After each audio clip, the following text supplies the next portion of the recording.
why do you spend so much time at the gym if you don't have that much free time in general? Like that's the one thing you do, right? Besides pretty much working.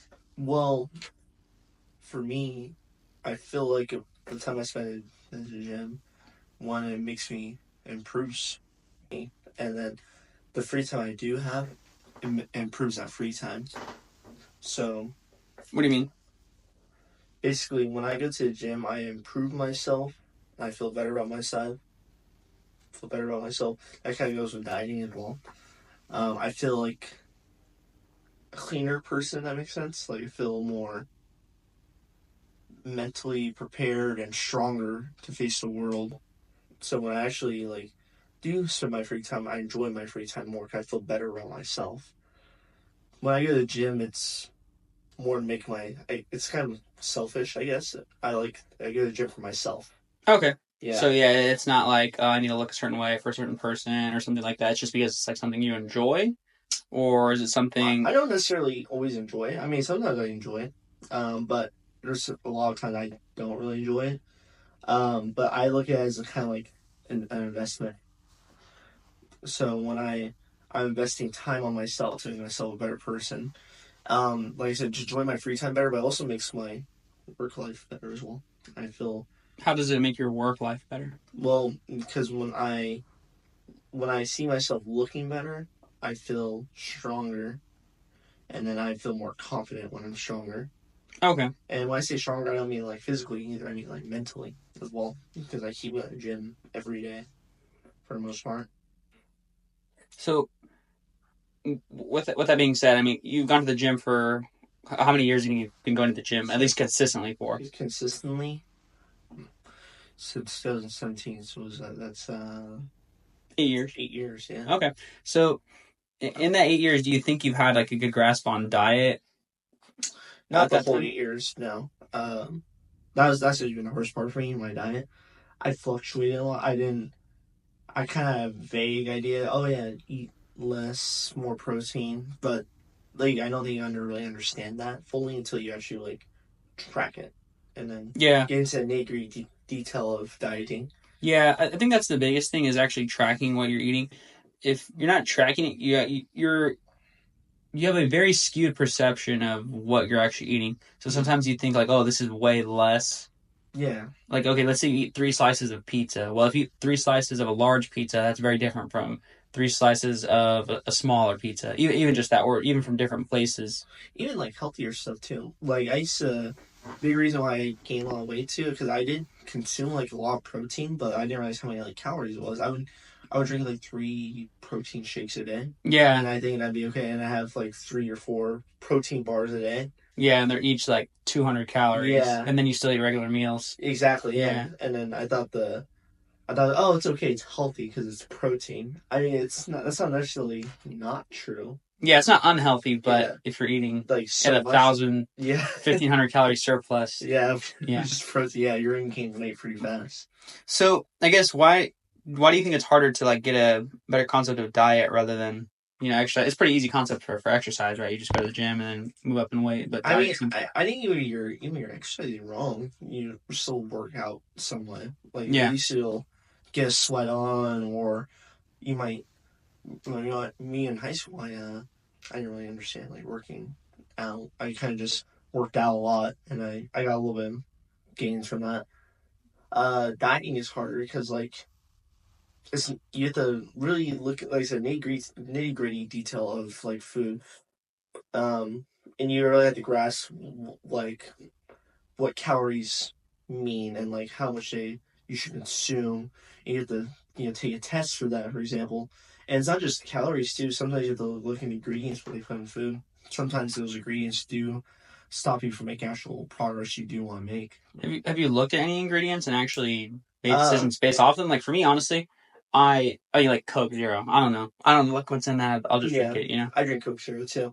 I don't not necessarily like drink. I don't really focus on like aspartame and stuff because I feel like that doesn't actually affect progress. I mean, I think it's good for you. Yeah, I think nothing's good for you, yeah, but in high quantities. But I yeah, mean, realistically, it's such a small amount. yeah. But Aspartame doesn't affect your like diet. I would say though, something like sunflower oil though would, because it can slow down your metabolism. Hmm. Okay. So like, what do you avoid that has that type of stuff in it then? Just like a lot of, I would say breaded stuff. Okay. Yeah, so like I used to from Costco, you see this, the what's it called, the low carb chicken. That's like sunflower oil. That accounts for the being low carb with the bread, and that slowed down my metabolism quite a bit actually, Hmm. because there's just so much sunflower oil in it. What does that do? Like, did you look up anything or? I didn't look too deep into it to be completely honest. I just looked at it did slow down. Sunflower oil can slow down your metabolism, Hmm. especially in high quantities, and I probably wasn't consuming too much high quantity of it, but might as well just take it on my diet. What was that? Was that the real good The chicken? real good chicken, yeah. I was like, but yeah, you That was actually my ate that all the favorite time. chicken. Yeah, I eat that all the time. You don't have like a substitute for that? Not necessarily. I just eat grilled chicken now. Just like the frozen kind, or For grilled, yeah, just any kind of grilled chicken. And then I'm more consistent eating vegetables too. well, yeah, the grilled chicken. I mean, that stuff's pretty straightforward. I mean, it's literally just Yeah. the chicken. So one thing I guess we haven't talked about it here, but you do tend to have a lot of like prep stuff, which isn't necessarily bad, but you do that to save on time or Yeah, it's time. okay. Like if it's pre-cooked, you literally just throw it in the microwave, the air fryer, and don't really have to worry about it. Yeah, exactly. Sometimes I'll make dinner. Like ground beef and but then I'd have the frozen vegetables. Yeah. Well, I would save on time because I don't see there's too much difference between the frozen. Especially vegetables, there's not really any difference. If anything, frozen vegetables actually might be more nutritious because they're frozen at like peak nutritional value. Whereas like if you buy a bunch of fresh vegetables, it's probably slightly better for you, but the likelihood of them all going bad by the time you eat them, or you actually having to shop more consistently. Like if you go to Costco and buy 4 things of vegetables for one person, chances are a portion of whatever you bought is going to go bad. If it's frozen, I mean, as long as you eat it within 6 months, it's not really going to go bad. Exactly, yeah. Yeah. I think vegetables, too, are... A lot of people don't realize you can make those taste good. That's another thing. I think a lot of people do realize that. I think you just... I just probably didn't realize that. Yeah, I think that was just you. I mean, vegetables, you realistically just season them. Yeah, season them. Or like, grill them. Or you put the oil in from your meat. Oh, yeah, that is pretty good. Yeah, just mixing it with your food. One thing I do, too, is like roasted vegetables, and not overcooking them is a big one. Like if they're mushy. Yeah. Yeah. Like people will just boil vegetables and then wonder why they don't like it. I like to air fry them and season them. And then another thing I had a question about was gym progression. So diet's a big part. We've talked about that. But I feel like progress in the gym isn't linear. Do you think there's like specific reasons why? I know for you personally that it hasn't been linear, but do you think like there's like I think that's pretty common for most people. Do you think there's a great reason why that's the case? Well, I kind of discussed it like diet. That diet was a big thing. Also like motivation, and my personal motivation. I was, before I got pretty chunky. You remember that, and then I was pretty thin before that too. But then I was kind of just like a slow rise. Yeah. That it was a lot of it was like motivation, and like taking days off from the gym I shouldn't have when I should have been disciplined. It's like you say, I'll just miss this day. We do that multiple times. All those days like add up. Yeah. Plus the diet not being that good, and then probably not working out as good as I should. That's why honestly, like I don't need to go to the gym every day, but I like to go to the gym every day just because I feel like it allows you to be more consistent. Yeah. So then, like, if you do miss a day or two, then it's not as big of it. Like, I don't feel guilty if I miss the gym ever. Yeah. Because I'm going every day that I have, like, set time for. So if I don't go to the gym, it's because something more important got in the way. Exactly. Yeah. Like, I literally go 6 days a week.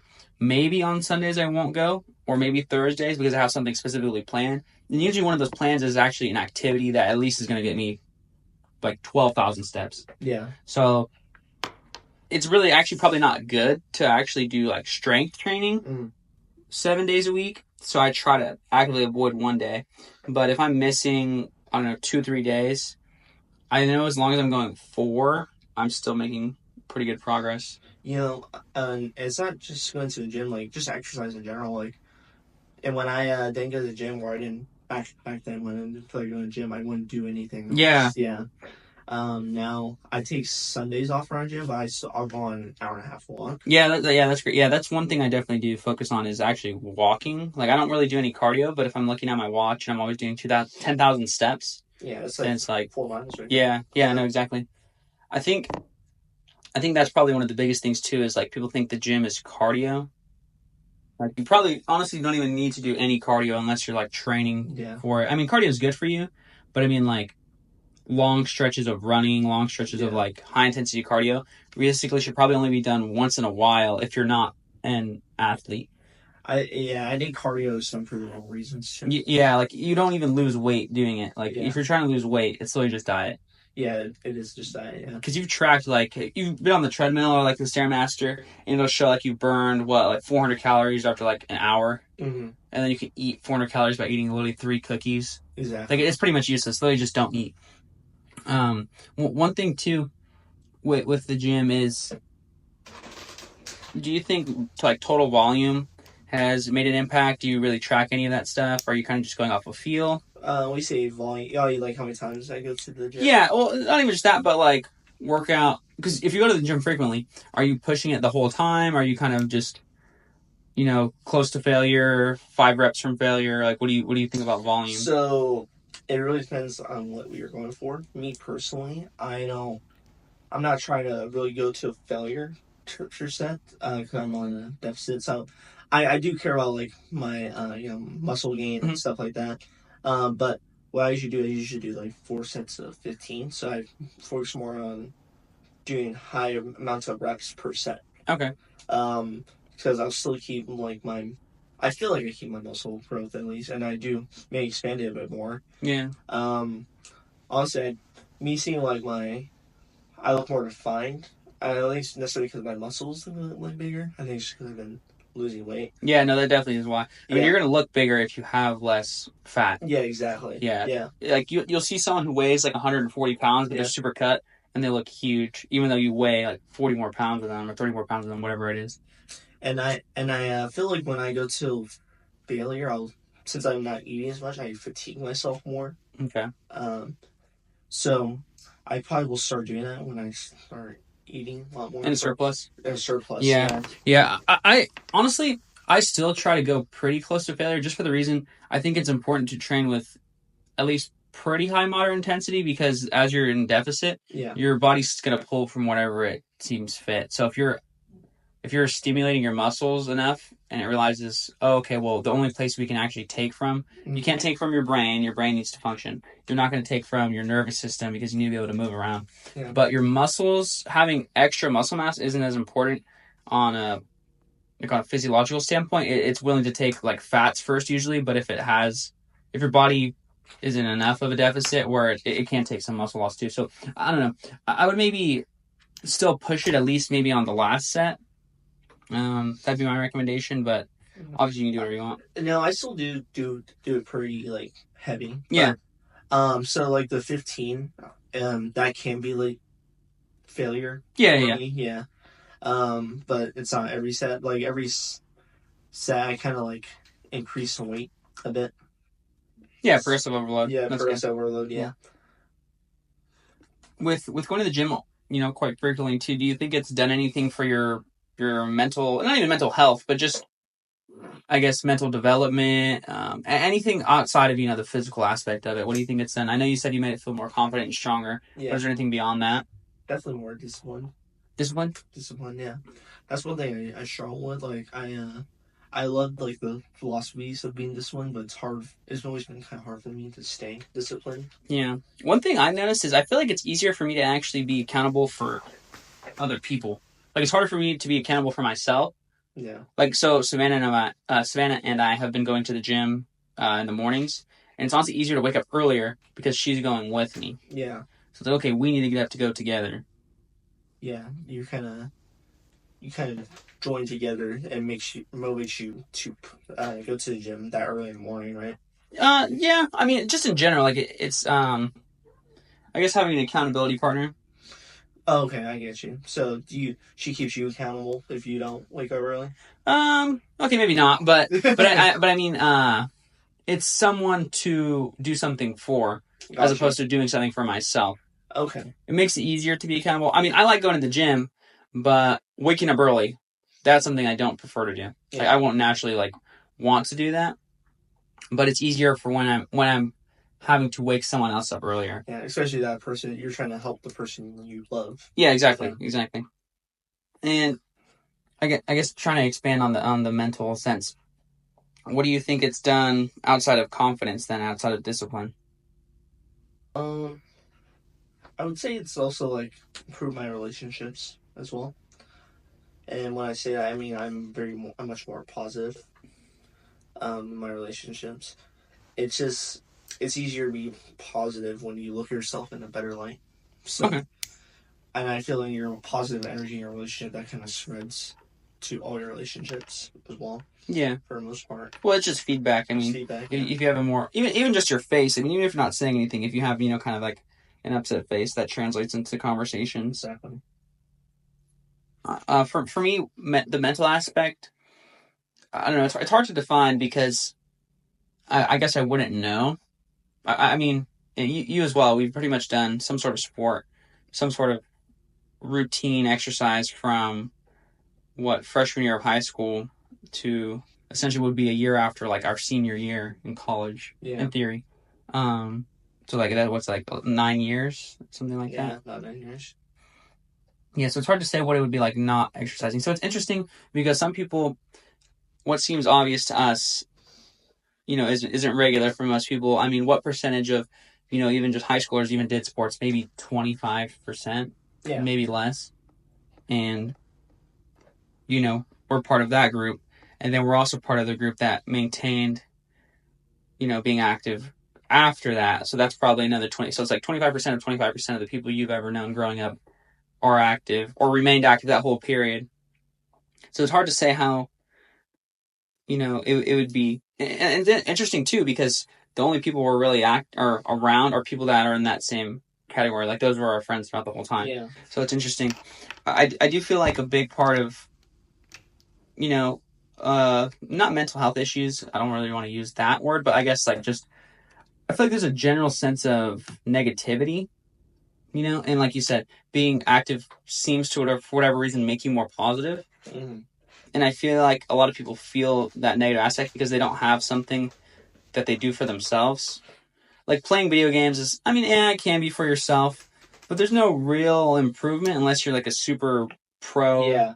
Pro gamer. yeah, and even then I mean, it doesn't take a lot to be a professional. Well, not even a professional athlete, but an athlete in general. I don't think it takes a lot, and I think it gives you, a bit of purpose.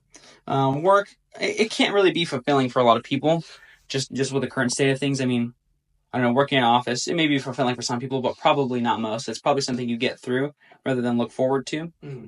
But I think a lot of people who start to become active look forward to it. Like it's Yeah. not at a certain point they find what they like to do, and it becomes not a chore. So this is based. Well, I'm gonna say it's based off no statistics, so I could be completely wrong though. But when you see people who are generally more active, they're usually a bit more like they seem happier. Yes. For people who aren't active. I think it's why it's like that is because there's like a lack of control people feel who aren't active. Mm-hmm. Like those people. I'm not saying everyone who's not active is like this, but for example, people who aren't active, they'll typically binge eat more, they'll play video games more.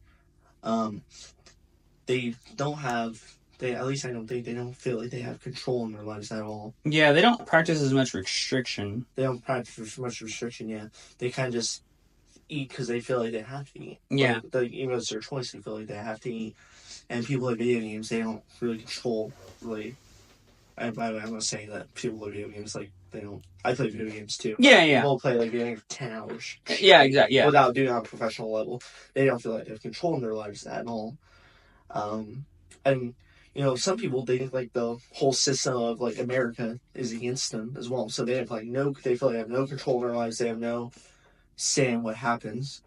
That's why I think another reason I think exercise is important because you you feel like you get that control back. Yeah, it gives you a sense of agency. Yeah. Yeah, I do think that's another thing is people who tend to be more active tend to believe that yeah, exactly. It's just exactly what you said today. They tend to believe that they have control over something. Exactly. Something in general, at least themselves. And I don't think a lot of people realize how much agency they actually do have in their lives. Yeah, it's probably honestly close to like, 50%. Yeah. Like, 50% of stuff is out of your control. You can't really control where you're born, but you can control where you're going. And I think, yeah, I guess working out allows you to do that.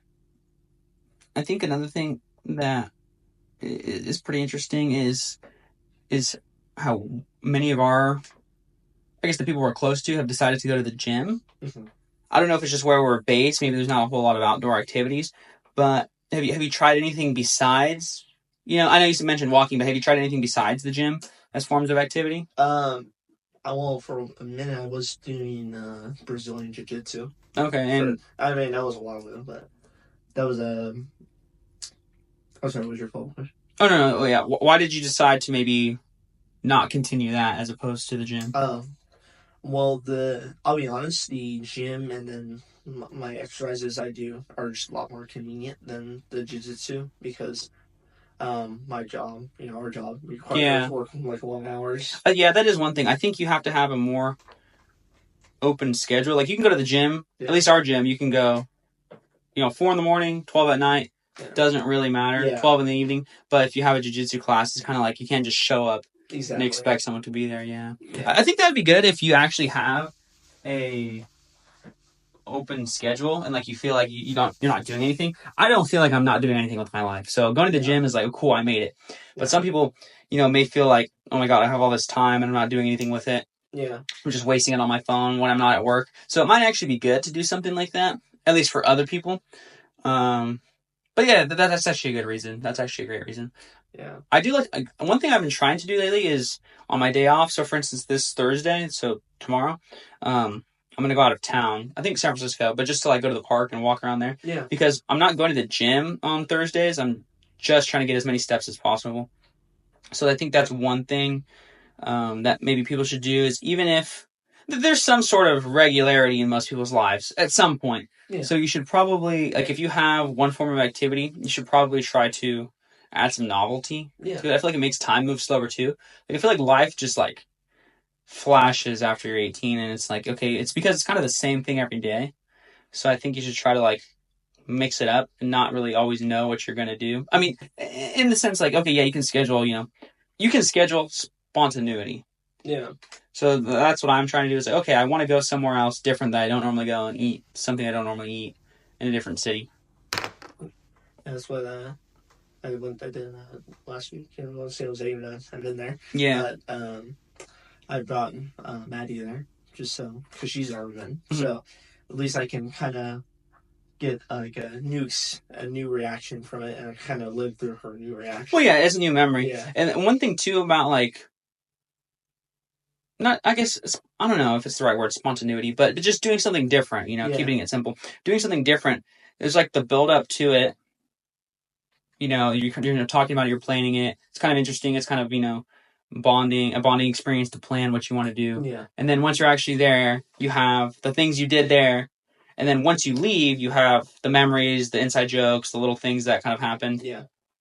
That last way longer than just that trip. Exactly. So I think that's pretty interesting. I think that's a good reason to do that kind of stuff. Another big one that, I want to ask you specifically is, I make like random videos and stuff like that, but it doesn't necessarily have to be on the gym, but how come you don't make, content as much as I guess I do? That's a good question. Like, I don't have a great answer. A lot of it is, there's two answers. One is kind of laziness towards it. Okay. And then two, it's a little bit of insecurity. I feel like when I myself am the director or the producer, it's obviously the Instagram video, but I feel like I don't have enough to offer. Yeah. I think that, honestly, I think that too. I think that, the stuff I post isn't that valuable, isn't that, revolutionary in any sense. Yeah. But nothing really is. I mean, they just made another Nosferatu movie. Yeah. Like, slowly from the, so what, a 110-year-old movie. That's true. You know what I mean? Like, it's not original at all. Yeah. So that's kind of how I'm thinking of it. Is like, okay, well, if I just make something, here's the other thing. No one actually is watching any of this stuff. Like, I posted that video. It has 4 views. I think two of them were me, just from like skimming through it. Yeah. But no one's watching anything, and then we're actually getting close to the end here. So that's why I wanted to bring it up, because I think it's probably one of the most important things going forward is to start creating stuff. Like, okay, think about this. You're insecure about making videos, which is fine. That's a normal thing to have. That's a normal reaction to have. Most people are. I think one of the biggest fears is public speaking, and that's essentially what that is. Yeah. But if you look at it from another perspective, what's more embarrassing, posting, content, or viewing it for 8 hours? Like, social media, everyone's on their phone for at least, I don't know, an hour, 2 hours, 3 hours a day. Imagine if you just split that in half and you made something for half of that time, and let's say you consume for the other half. Maybe you should probably do less, but I'm just saying, like, I think that it's not necessarily embarrassing, but imagine if that was on public display. You don't get judged for the things that people don't know about. That's true. You get judged for the things that people do know about, right? So they'll judge you based off of the videos or whatever. But one, most people don't watch them. Like, if you're not, a big creator, no one's watching it anyways. So it's like, okay, you might as well just do something. And I don't know. I think I've gotten not great responses, but I think I've gotten a lot of reactions from, content creators, in the sense that not directly towards me, but in general, like, you should just make something. Yeah. And you like to do it too. I mean, you literally said it yourself. You wanted to be an actor. I remember that's something you're interested in. I mean, I think that's probably the closest way to do it. People who make content now can be more influential, more famous than actors are. Oh, yeah, in general. Sure. And it's honestly, it's the same thing. I mean, if you really wanted to, you could be an actor. You could play a different persona. You don't necessarily have to be yourself. But I think it's really important to make things instead of consuming them. Yeah. Yeah. I mean, even if it's not great, actually, probably you should make things if they're not great, because there's no way to actually get better at them. That's the whole reason why I wanted to record this. And when you don't necessarily have to do it by yourself either. Yeah. It's not something you have to do by yourself. So that's why I wanted to make this together, just because I think it gets a lot of practice in, talking for 30 minutes straight. It's not necessarily something most people can do. Yeah. No, it's not something most people are willing to do. And I think it'll have effects just like, exercise has had on you. And it's not something that you'll get good at in, 1, 2, 3 years. It might be 5, 10, 15 years, just like exercise. I mean, you said it yourself. You went to the gym for 8 years, but how long do you think you've had your diet not even on point, but just even registered? Maybe less than half of that time. Oh, yeah, definitely. So, I think it just takes, some time to actually start. But I think it's pretty important. Yeah. I mean, social media is the new stage for the world. Yeah, it's really the only thing. That's the only thing, yeah. Yeah, that's the only place people are on. I mean, where do you buy stuff from? Someone that's on social media. Yeah, even the big movie stars do a lot of their marketing on social media. Yeah. But yeah, I think that's a good place to close off. That's just something I wanted to ask a final question about. It didn't have anything to do with, fitness, but it all kind of ties in. It's all connected, Yeah. I mean, you start, you keep doing it. Yeah. Show discipline. Yeah. And I can find out the benefits of creating what that can have on my life as well. Exactly. Well, that's right.